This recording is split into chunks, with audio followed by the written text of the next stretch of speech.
नन्ही चींटी जब दाना लेकर चलती है, चढ़ती दीवारों पर 100 बार फिसलती है। मन का विश्वास रगों में साहस भरता है, चढ़कर गिरना गिरकर चढ़ना न अखरता है। आखिर उसकी मेहनत बेकार नहीं होती, कोशिश करने वालों की हार नहीं होती। आज कहानी मोहम्मद सिराज की ऐसी ही कोशिशों की। जिस आरसीबी ने उन्हें रिटेन करने लायक भी नहीं समझा था, उसी सिराज ने अपने मियां मैजिक से चिन्नास्वामी स्टेडियम में रेड आर्मी के शोर को खामोश कर दिया। द स्वतंत्र में नमस्कार स्वीकार कीजिए श्रीधर राव का। मोहम्मद सिराज ने 7 साल तक आरसीबी के लिए खेला। अपने पूर्व फ्रेंचाइजी के खिलाफ खेलने के लिए जब मोहम्मद सिराज इस बार चिन्नास्वामी के मैदान पर उतरे तो मैच की शुरुआत बेहद गर्मजोशी से हुई।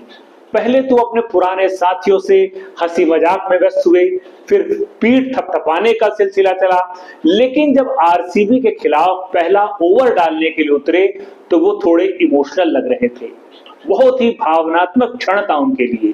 उन्होंने पहली बॉल तो फिल सॉल्ट को डाल दी, लेकिन जब विराट कोहली सामने खड़े थे और वो पहली गेंद डालने जा रहे थे तो रनअप के बीच में ही रुक गए। कहते हैं विराट को लेकर वो बेहद इमोशनल हो गए थे। दरअसल बेंगलुरु के पूर्व कप्तान और स्टार बल्लेबाज विराट कोहली ने मोहम्मद सिराज की काफी मदद की। सिराज के इतने सफल गेंदबाज बनने के पीछे कहते हैं विराट का बहुत बड़ा हाथ है। खैर, इसके बाद वो दोबारा गए और उन्हें फिर गेंद डाली और इस गेंद पर विराट कोहली ने एक्स्ट्रा कवर के ऊपर से जैसे ही शानदार चौका जड़ा, मुकाबला और माहौल पूरी तरह से बदल गया। रेड आर्मी के फैंस का शोर टॉप गियर पर चला गया। शोर मीटर का जोर देखते ही बनता था। लेकिन थोड़ी देर के बाद जैसे ही उन्होंने देवदत्त पडिक्कल का विकेट लिया, उन्होंने पूरे मैदान में दौड़ लगाई और अपने चिर परिचित क्रिस्टियानो रोनाल्डो स्टाइल में सेलिब्रेशन किया। रेड आर्मी का शोर एकदम नीचे आ गया, मानो सन्नाटा पसर गया हो। सिराज कहते हैं उस वक्त मैं थोड़ा भावुक हो गया था, क्योंकि मैंने 7 साल तक आरसीबी के लिए खेला है। अब मैं एक नई टीम के लिए खेल रहा हूं। थोड़ा नर्वस था, लेकिन जैसे ही गेंद मेरे हाथ में आई पूरा फोकस मेरा खेल पर था। मामला तब और रोमांचक हो गया जब फिल सॉल्ट ने उनके दूसरे ओवर की तीसरी गेंद पर छक्का जड़ दिया। ये शॉट किसी भी गेंदबाज की लय बिगाड़ने के लिए काफी था, लेकिन सिराज इससे जरा भी विचलित नहीं हुए। अगली ही गेंद में उन्होंने शानदार सीम मूवमेंट के साथ सॉल्ट के स्टंप को उखाड़ कर फेंक दिया। ऐसा लग रहा था जैसे सिराज किसी जादुई लय में हो। उन्होंने 50 पूरी कर चुके लिविंगस्टोन का विकेट लेकर मैच का पूरा मोमेंटम गुजरात की तरफ शिफ्ट कर दिया। इस तरह जो मैदान गेंदबाजों के लिए कब्रिस्तान से कम नहीं माना जाता, उस मैदान पर सिराज ने अपने 4 ओवर के स्पेल में करीब 4 की इकोनॉमी से रन दिए और 3 विकेट छटके। गुजरात टाइटंस की जर्सी में सिराज को प्लेयर ऑफ द मैच के खिताब से नवाजा गया और ये मौका आरसीबी के मैनेजमेंट पर एक करारा तमाचा साबित हुआ। इस कामयाबी के बाद सिराज अपनी पुरानी गलतियों को स्वीकार करते हुए कहते हैं कि मैं लगातार मैच खेल रहा था, इसीलिए अपनी गलतियों को पहचान नहीं पाया। ब्रेक के दौरान मैंने फिटनेस और गेंदबाजी पर फोकस किया।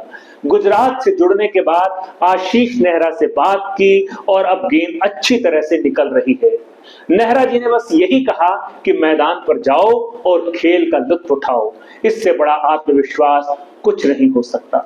नफरत को मेरी अब तू सुबह शाम देखेगा, ठुकरा के मेरा प्यार मेरा इंतकाम देखेगा।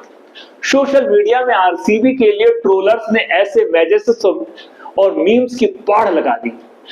इससे पहले सिराज ने अपना एक और पुराना हिसाब पूरा किया मुंबई इंडियंस के खिलाफ, जब उनका सामना हुआ हिटमैन रोहित शर्मा से।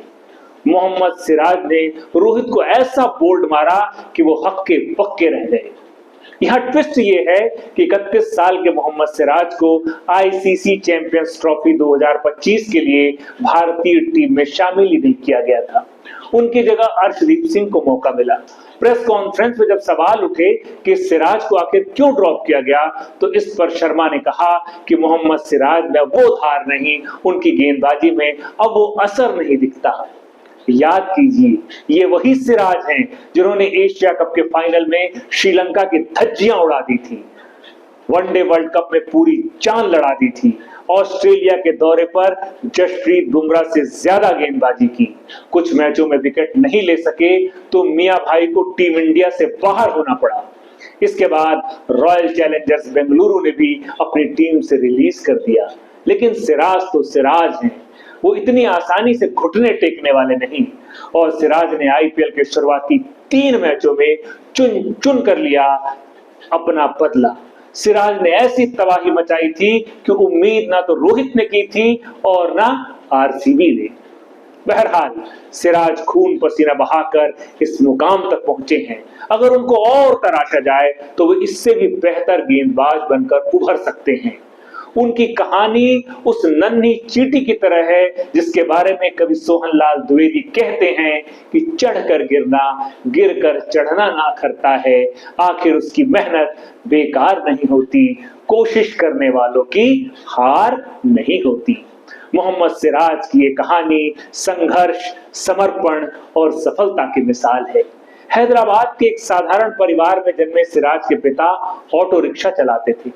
परिवार की आर्थिक स्थिति इनकी इतनी खराब थी कि सिराज को अपनी क्रिकेट ट्रेनिंग के लिए मुश्किल से रोज 60 रुपए मिलते थे, जिसमें वो उप्पल स्टेडियम तक पहुंच पाते थे। 100-200 रुपए कमाने के लिए सिराज ने कैटरिंग तक का काम किया, लेकिन क्रिकेट के जुनून से कभी समझौता नहीं किया। उतार चढ़ाव से भरी सिराज की जिंदगी में अहम मोड़ तब आया जब 2017 में सनराइजर्स हैदराबाद ने अपनी टीम में सिराज को शामिल किया। इस मौके ने उन्हें नेम, फेम और आर्थिक स्थिति को भी बेहतर बनाने में मदद की। मोहम्मद सिराज के जीवन में सबसे भावुक और चुनौतीपूर्ण दौर आया जब 2020 में वो ऑस्ट्रेलिया के दौरे पर थे। इस दौरान उनके पिता का निधन हो गया। ये वो वक्त था जब पूरी दुनिया कोरोना की महामारी से लड़ रही थी और भारतीय टीम सख्त बायो बबल में थी। जब ये खबर सिराज को मिली तो वो होटल के कमरे में अकेले थे, क्वारंटीन थे। इसके कारण कोई साथी खिलाड़ी भी उनके पास नहीं पहुंच पाया। उनके पास 2 रास्ते थे उस वक्त, या तो वो भारत लौटकर अपने परिवार के साथ इस दुख की घड़ी में शामिल होते, या फिर ऑस्ट्रेलिया में रुककर अपने पिता के सपने को पूरा करने की कोशिश करते। सिराज ने चुना दूसरा रास्ता। सिराज कहते हैं, पिता चाहते थे कि मैं भारत के लिए खेलूं, और जब मेरा सिलेक्शन हुआ तो वो बहुत खुश थे, और जब उनका निधन हुआ तो मैंने सोचा कि अगर मैं वापस चला गया तो ये मेरी पिता की इच्छा के खिलाफ होगा। इसीलिए मैंने ऑस्ट्रेलिया में रुकने और देश के लिए खेलने का फैसला किया। सिराज को आखिरकार बॉक्सिंग डे टेस्ट मेलबर्न में मौका मिला, और अपने पहले ही टेस्ट में 5 विकेट लेकर सिराज ने अपनी क्षमता और अपनी प्रतिभा को साबित किया।